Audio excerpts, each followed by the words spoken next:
என் பக்கத்தில் கிருஷ்ணர் இருக்கான்னு நீ நினை, கண்ண பரமாத்மா என் பக்கத்தில் இருக்காருன்னு நீ நினைச்சினாவே போதும். அந்த எண்ணம் இருக்கிறதே, அந்த சிந்தனை இருக்கிறதே, இந்த சிந்தனை மட்டுமே தவறு செய்யாமல் உங்களை கடை தேற்றும். வியாசர் சொன்னார், இந்த கலியுகம் மிக சிறந்தது. இந்த கலியுகம் கிருதயுகத்தை விட, திரேதாயுகத்தை விட, துவாபர யுகத்தை விட இந்த கலியுகம் தான் சிறந்தது. ஏன் கலியுகம் சிறந்தது? அங்கே தவம் செய்ய வேண்டியதில்லை, யாகம் செய்ய வேண்டியதில்லை, பக்தி செலுத்த வேண்டியதில்லை. அப்படியானால் எது செய்தால் போதும்?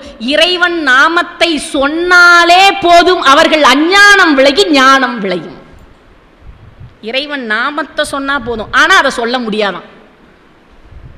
இந்த கலியுகத்தில் இறைவனுடைய நாமத்தை நம்மால் சொல்ல முடியாது. ஏன் சொல்ல முடியாது? நினைவுகள் நம்மை தடுக்கும். இறைவன் நாமத்தை சொல்ல விடாம தடுக்கும். அந்த நாமத்தை சொல்வதற்கு தடையாக இருக்கக்கூடியது எது? மகாபாரத யுத்தம்லாம் முடிஞ்சு தர்மன் அரசாட்சியிலே உட்கார்ந்து கொண்டிருக்கிறான். இந்த கலியுகத்தினுடைய வேலை உட்கார்ந்துருக்கான். அரசவைக்கு ஒரு வழக்கு வருகிறது. என்ன வழக்கு தெரியுங்களா? 2 பேர். ஒருத்தன் சொல்றான், இவர்கிட்ட நான் நிலம் வாங்கினேன், அந்த நிலத்தை உழுது பயிர் செய்யலாம் என்று உழவு செய்தேன். உழவு செய்கின்ற போது ஒரு பெரிய பொன் பானை, அந்த பொன் பானைக்குள்ளே மாணிக்கம், மரகதம், வைரம், வைடூரியங்கள் எல்லாம் இருக்கிறது. அந்த பொன் பானைக்குள்ள நான் நிலத்தை மட்டும்தான் வாங்கினேன். இந்த நிலத்திற்குள்ளே இருக்கக்கூடிய பொன் பானையும் வைரங்களும் வைடூரியங்களும் எனக்கு சொந்தம் இல்லை, நிலத்தை விற்றவருக்கே சொந்தம் அப்படின்னா. கிருஷ்ண பரமாத்மாவும் உட்கார்ந்துட்டு இருக்கார். நிலத்தை வித்தவன் சொன்னா, நிலம் எப்பொழுது கொடுத்து விட்டேனோ அப்பொழுதே நிலத்திற்குள்ளே இருக்கும் பொருட்களும் அவருக்கு தானே சொந்தம். தர்மருக்கு ஒன்றும் புரியல. இப்ப கிருஷ்ண பரமாத்மா சொன்னார், இதுக்கு தீர்ப்பு நாளை சொல்கிறேன்னு அனுப்பிவிடுப்பான்னார். மறுநாள் வராங்க 2 பேரும். நிலத்தை விற்றவனும் வரான், நிலத்தை வாங்கியவனும் வரான். இப்ப தர்மன் முன்னாடி 2 பேருமே சொன்னாங்க, அந்த பொன்பானை எனக்கு தான் சொந்தம் என்று 2 பேருமே சொன்னார்கள். நேற்று என்ன சொன்னான்? இவன் அவனுக்கு சொந்தம்னா, இவன் அவனுக்கு சொந்தம்னா, 2 பேரும் எனக்கு பொன்பானை வேண்டாம்னா. இப்ப இன்னைக்கு சொல்றாங்க 2 பேருமே, விற்றவன் சொல்கிறான் அது எனக்கு சொந்தம் என்று, வாங்கியவன் சொல்கிறான் எனக்கு சொந்தம்னா. அப்ப தர்மன் சொன்னான், உங்கள் 2 பேருக்கும் சொந்தம் இல்லை, அது எனக்கு சொந்தம்னா. யாரு? தர்மன். பக்கத்தில் இருந்த அர்ஜுனனுக்கு பெரிய ஆச்சரியம். என்னடா அது, நேத்து எனக்கு சொந்தம் இல்லைன்னா இன்னைக்கு எனக்கு சொந்தம்ன்றான்.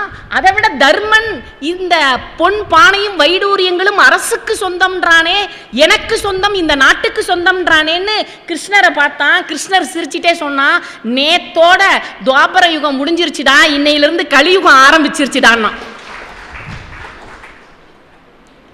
ஏன்? மக்கள் சொத்தை அரசு தன் சொத்து என்று சொல்லும். நேத்து வரைக்கும் வாங்கினவன் வித்தவனுக்கு சொந்தம்னு நினைச்சிட்டு இருந்தானே, இப்ப அரசாங்கம் என்ன நினைக்குதான்? இந்த சொத்து உலகத்தில் இருக்கிற எல்லா சொத்தும் அரசாங்கத்துக்கு எனக்கு சொந்தம், அரசியல்வாதிக்கு சொந்தம்னு என்னைக்கு நினைக்கிறானோ அன்னைக்கு கலியுகம் பிறந்துருச்சுடா. அப்படியே அர்ஜுனன் தடுமாறி போனா. என்னடா கலியுகம் இவ்வளவு கொடுமையாடா, ஒரு தர்ம புத்திரனையே மாத்திருச்சா, இது என்ன இவ்வளவு கொடுமையா இருக்கே. பரிச்சித்து, மகாபாரதத்தில் பரிச்சித்து, அபிமன்யு உத்தரைக்கு பிறந்த மகன் பரிச்சித்து, அவன் நகர்வனம் வந்துட்டு இருக்கான். ஒரு இடத்துல ஒரு காளை மாடு ஒரே ஒரு காலில் நின்றுட்டு இருக்கு, 3 காலும் வெட்டப்பட்டிருக்கு, ஒரே ஒரு காலில் நின்றுட்டு இருக்கு. பக்கத்தில் பசுமாடு அழுது கொண்டிருக்கிறது. ஒருத்தன் நல்லா சவுக்கு வச்சு அடிச்சிட்டு இருக்கான். பரிச்சித்து மகாராஜா பார்க்கிறார், என்னடா இது, ஒரு காளை மாட்டுக்கு 3 கால்கள் இல்லை, ஒரு காலில் நிற்கிறது. பக்கத்திலே ஒரு பசுமாடு கண்ணீர் விட்டு அழுது கொண்டிருக்கிறது. ஒருவன் கடுமையாக கால் இல்லாத அந்த காளை மாட்டை அடித்து கொண்டிருக்கிறானேன்னு வாளை எடுத்து அந்த அடித்து கொண்டிருப்பவனை வெட்டுவதற்கு போனான். இந்த அடிச்சான் பாருங்க, சவுக்கில் வச்சுக்கிட்டு அடிச்சிட்டு இருந்தானே, அவன் ஓடி வந்து குருவம்சத்து அபிமன்யுவின் பிள்ளையாயிற்றே உத்தரை அபிமன்யுவுக்கும் உத்தரைக்கும் பிறந்த பிள்ளையாயிற்று. இவன் பிரம்மாஸ்திரத்துல இருந்தெல்லாம் தப்பிச்சு வந்தவன். அது மட்டும் இல்லை, கிருஷ்ண பரமாத்மாவே இவனுக்கு உயிர் கொடுத்தவன். இப்படிப்பட்ட பரிச்சித்துவிடம் நாம் வெல்ல முடியுமான்னு காலை போய் கட்டி பிடிச்சிக்கிட்டான். அந்த சவுக்கை வச்சு அடிச்சிட்டு இருந்தவன் வெட்ட போனவனை தடுத்து நிறுத்தினான். பரிச்சித்து கேட்டான், நீ யாரு, எதுக்கு இந்த காளை மாட்டை, இப்படி கொடுமையாக இருக்கிற காளை மாட்டை, துன்பப்பட்டு இருக்கிற காளை மாட்டை நீ அடித்து கொண்டிருக்கிறாய்? அதுக்கு அந்த அடித்து கொண்டிருந்தவன் சொன்னான், நான் தான் கலிப்புருஷன், நான் தான் கலிப்புருஷன். ஒரு காலில் நின்று கொண்டிருந்ததே அதுதான் தர்ம தேவதை. பக்கத்திலே நின்று கொண்டு கண்ணீர் விட்டு கொண்டிருந்ததே ஒரு பசுமாடு, அதுதான் பூமி தாய். இப்பொழுது கலிகாலம் துவங்கிவிட்டது. அந்த காளை மாடு கிருதயுகத்திலே 4 கால்களிலே நின்று கொண்டிருந்தது. 4 பங்கு தர்மம் நிலை நின்று கொண்டிருந்தது கிருதயுகத்திலே. திரேதா யுகத்திலே 3 பங்கு தர்மம் இருந்தது. துவாபர யுகத்திலே 2 பங்கு தர்மம் இருந்தது. கலியுகத்திலே 1 பங்கு தான் தர்மம் இருக்கிறது என்று தர்ம தேவதை ஒற்றை காலிலே நின்று கொண்டிருக்கிறது. அதனால் பூமி தாய் கண்ணீர் விட்டு கொண்டிருக்கிறாள். கலியுகம் துவங்கிவிட்டது, நான் கலிப்புருஷன், என்னை காப்பாற்று, என்னை கொன்று விடாதே, இது என் தர்மம் என்று சொன்னது. என்ன உன் தர்மமா? ஆமா, என் தர்மம். அப்ப இந்த கலியுகத்து மக்கள் எல்லாம் எப்படி வாழ்வார்கள்? அதுக்கு கலிப்புருஷன் சொன்னா, இந்த கண்ணுக்குன்னு ஒரு வேலை இருக்கு. என்ன வேலை? கண்ணுக்கு பார்த்தல். இன்னொரு வேலை, கண் பார்க்கும், தூங்கும், கண்ணீர் விடும். இது கண்ணினுடைய கர்மம். கண்ணினுடைய கர்மம் பார்க்கும், கண்ணீர் விடும், தூங்கும். இந்த காதுக்கு ஒரு வேலை இருக்கிறது. என்ன வேலை? கேட்கும். இது அதோட கர்மம். வாய் இருக்கிறதே, அதற்கு ஒரு கர்மம் இருக்கிறது, பேசும், சாப்பிடும், இல்லையா? இந்த உடலுக்கு ஒரு கர்மம் இருக்கிறது, உணர்வு கொடுக்கும், உணர்ச்சி கொடுக்கும். உணர்வும் பெரும், உணர்ச்சியும். உணர்ச்சி கொடுக்கும், உணர்ச்சி பெறும்.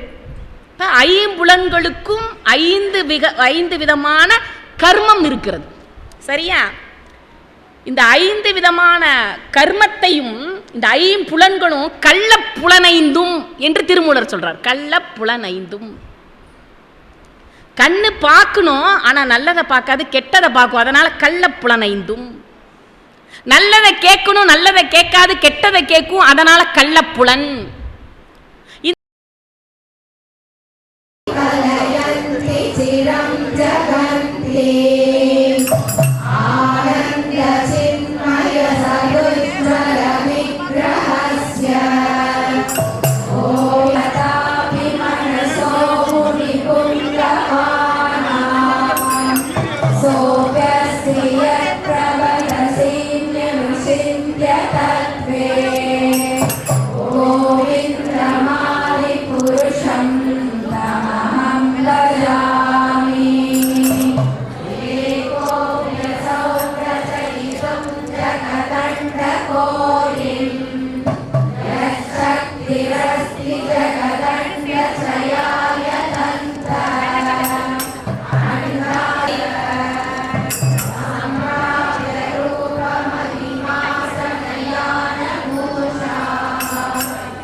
கொஞ்சம் ரிலாக்ஸ் ஆகாது.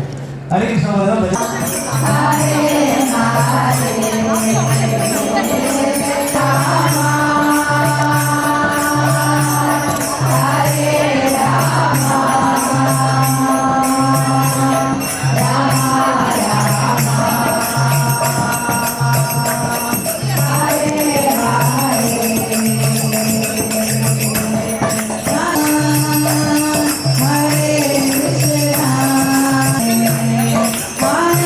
தான் பெரிய குணமாக இருக்கு இல்லையா, பதம் விழுந்துடும். தேங்காய் வச்சுக்கிட்டு அதை கண்ட்ரோல் பண்ணி பொறுமையாக நல்லா ஷவர் பண்ணுங்க. சரியா? நான் நல்லா பிடிச்சிங்க ஷவர். இதை வந்து எத்தனை பேர் இருக்கீங்க எல்லாரும் சேர்ந்து பிடிச்சிங்க.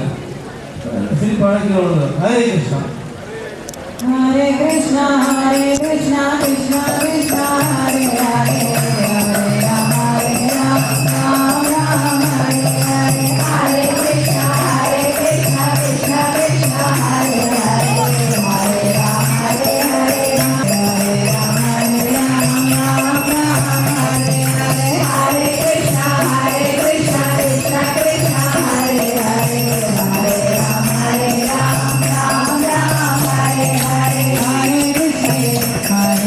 ஹரே ராம ராம ராம ஹரே ஹரே. ஹரே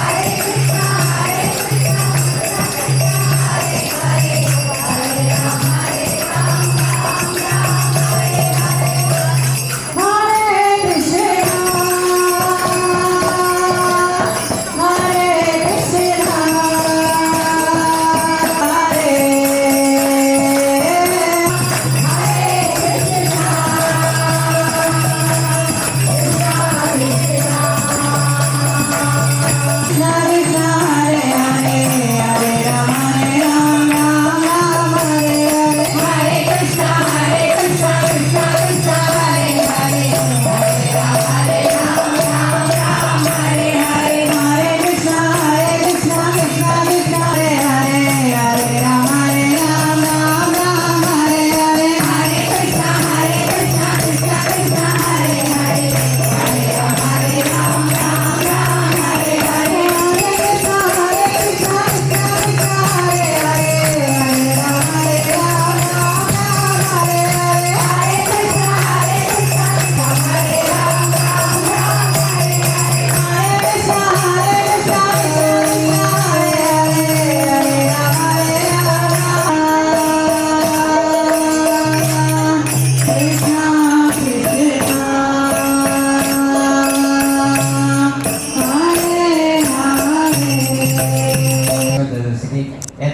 திரவியனால அபிஷேகம் பண்ண விரும்புறீங்க? மனசார விரும்புங்க. நடக்குதோ நடக்கலையோ அது அவர் கையில. மனசார எத்தனை பேர் விரும்புறீங்க?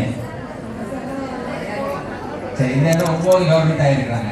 அடுத்த எத்தனை கவர்மெண்ட் ஆயிருப்பாங்க? இந்த நேரம் 9 கவர்மெண்ட் ஆயிருக்கிறாங்க. அடுத்த எத்தனை கவர்மெண்ட்?